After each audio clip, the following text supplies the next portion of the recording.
of words between Erie County leaders over a 911 outage that left people in Erie County with no one to call in an emergency.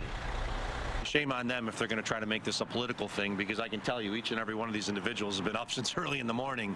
I've been up since early in the morning. I'm fairly confident that Legislator Rath was sleeping in. And certainly didn't set my alarm at 3:30 this morning expecting something to go wrong with the 911 system, that's for sure.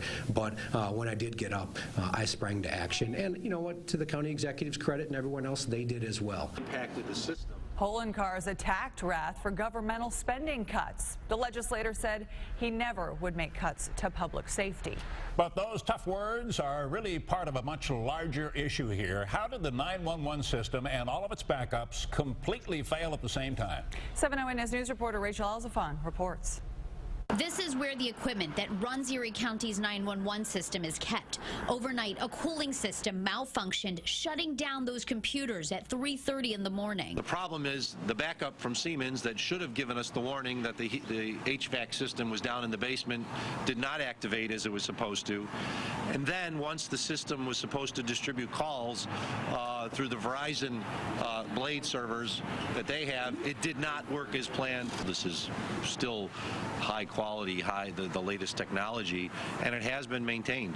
Poloncar says the backup systems have even been tested with no signs of a problem. 911 calls are supposed to be rerouted to 4 local towns. Instead, every 911 call in Erie County was sent to the Buffalo Fire Department and a single phone in the town of Tonawanda Police Department. The nature of the calls that we were receiving ranged in scope from possibly burglaries in progress or domestic calls.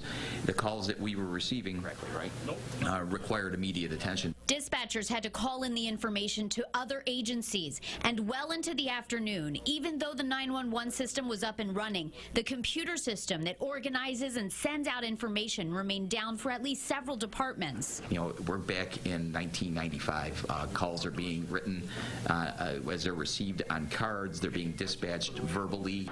The county says it is going to work with the system's manufacturers to answer how this happened. Legislator Rath is calling for a hearing in the Public Safety Committee. If you're receiving millions of dollars in grants, you should have the assurance that the backup system will be working properly.